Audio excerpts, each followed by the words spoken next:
Good morning, Pension the Prepper here again. Well, we're in it now, aren't we?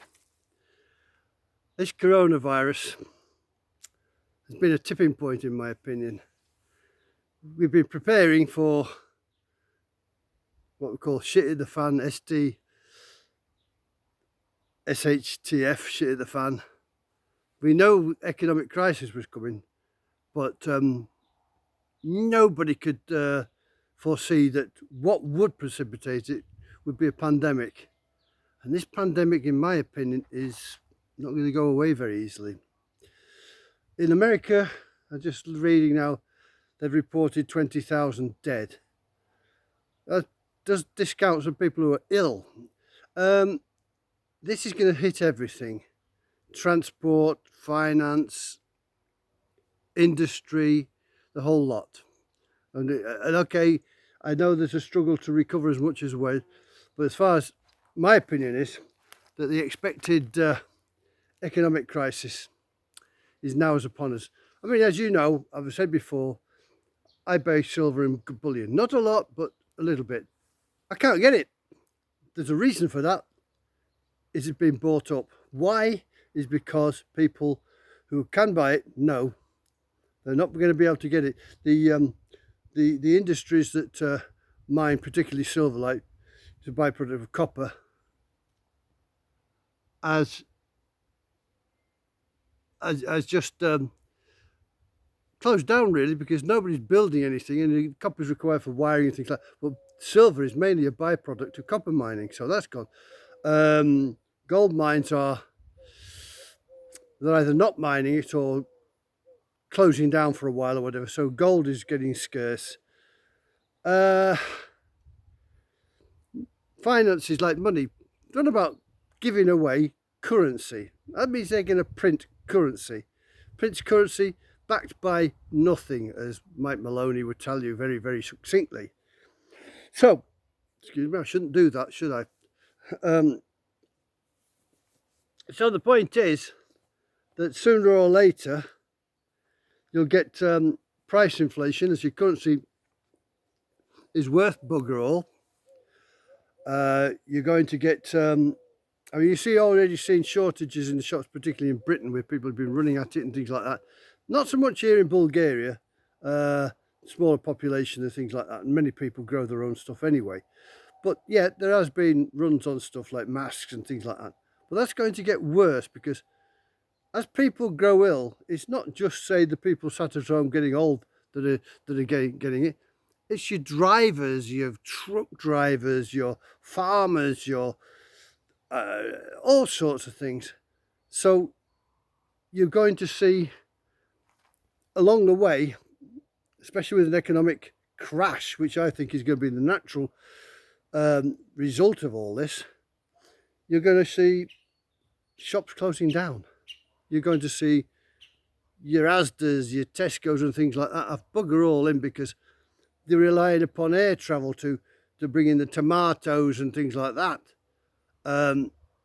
Airlines are going bust, aren't they, and things like that.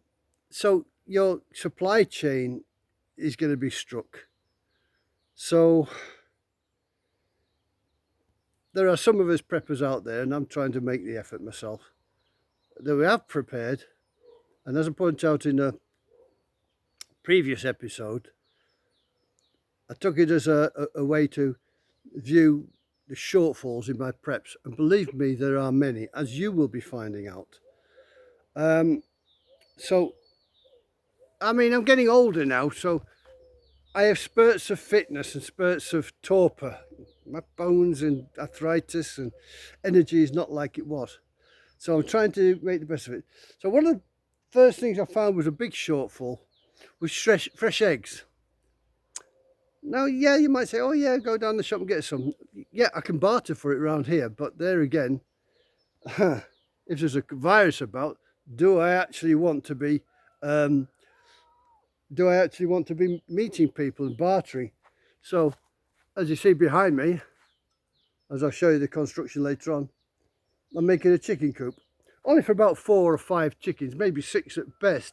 Shouldn't do that, crying out loud. Why is it your nose always gets itchy? There's little flies going about the place. And so I'm trying to do the best I can, as you should do. Get out in the garden. Perhaps it will encourage me to lose this weight and on my old bones and that, and maybe get a little bit fitter, hopefully, God willing. So I will be getting some chickens, and this ground here, I'll just move this a bit. This ground here was underneath the walnut tree, so I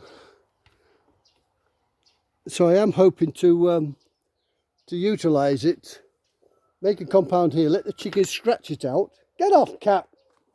Get off! Dear me. I know you love me, but, you know, don't knock the tripod over. No, I didn't kick him, I just pushed him. He's a loving cat, but he can be a nuisance at times. But he is a good mouser and ratter. He's a lethal little bugger for that. So I digress. So this is going to be the chicken area. I've got a lot of ground, which, to be honest, it's a bit big for me. I should have got a rotavator or something like that, and, you know, done a little bit better at this. I've got to get these stones to move out of the way. So the chickens will be scratching at this ground until I get these stones moved out of the way. Then I'll move the chickens over to another area where they can scratch at the ground, fertilise it, get out the seeds and stuff like that. Move these stones, then this is a planting area as well. But I get ahead of myself. One of the big jobs I've had, as I pointed out, if I move this over to this way, right, it's a bit rickety old tripod. As you can see, I've had to cut back these trees because they've been overhanging. You see where that I've had to get the light on the ground there. I've got to do that, get the light on the ground further up, because, okay, people say, oh, you're cutting down trees. I've got to, if I'm going to cultivate this land, I've got to get the sunshine on it. So it's a massive task for me. I'm overweight, I'm 69 years old, and anybody who said hard work never hurt anybody, never did a tap of hard work in their life. My body is suffering from 50 years of hard labour. So my joints and things like that, my spine's compressed. I have problems health-wise. My heart is not so brilliant, and so I've got to take things steady as I go. So this is going to take time. And the other thing is, with preppers, you've got to take care of yourself on these physical attributes which you're going to need, because I'm on my own. I haven't got much help. I do have a friend, she comes up to be helping clean the house and things like that, but she can hardly dig and rotivate, can she? But I've been having that help, great.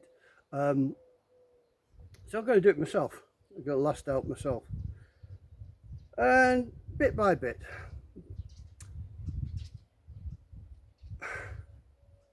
So I keep getting messages on this damn thing. I'll have to get myself a proper vlogging camera. Where am I? I've lost my thread. So I'm doing bit by bit, and there's going to be major problems, particularly in the cities and towns who can't do this. They haven't got the land, they haven't got the space to do it, so there's going to be major problems.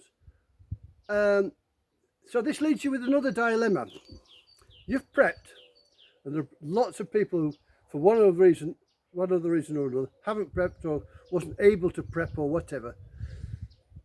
And if things are going to get tough, you've already seen runs on the supermarkets and things like that. Are you going to help out? Are you going to share your preps? Are you going to, I mean, you're not Jesus feeding the 5,000 at the Sea of Galilee with 5 loaves and 6 little fishes. You're trying to survive. How much is your compassion going to be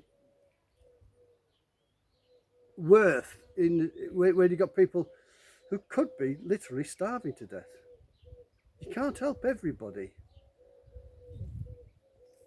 The only thing you can do is either empty your supplies and become one of the starving minions,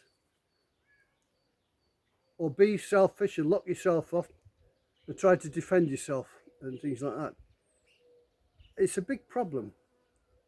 And literally, people who know you're a prepper, no matter how much you try to guard yourself, they'll know you're a prepper. I'm lucky because I live in a village in Bulgaria, and everybody here is a prepper in one way or another. They're all farmers. They've all got the land to grow the tomatoes and the veggies and things like that. They do preserving, which I learned a lot of these people about preserving food and things like that. And sometimes I do videos to show you. What are you going to do then? Are you going to be gentle Jesus, saviour of mankind, and join the starving millions, whatever? Or are you going to be selfish? As far as I'm concerned, the way I'm looking at it this way is the only surplus of my preps, I have to use it for bartering. That's, I literally, I'd have a problem if my son and my daughter and my grandchildren turned up. I couldn't turn them away. I mean, literally, I couldn't turn them away. I doubt even if you could. So, it's all this worth thinking. I'm going to get back on. I've got my tea here. I'm going to get back on. I've got a little bit of digging there to when my energy runs out. Then I'm going to finish off or get near to completing that chicken hut, of which I'll add to a video I've already started and show you the construction. As I said, I'm not a vlogger, so I can't do these sequences as some of them. I'm not good at editing. I'm a figure 3 short planks on that sort of thing. I can play guitar, but I can't do video editing, I'm afraid. So, Pension the Prepper saying, I wish you all the best. As I said, I believe that the SHTF has already started. It's already begun. So, good luck to you all. And I'll talk to you again in the future. I've got my big mug of tea anyway. For now, till it all runs out.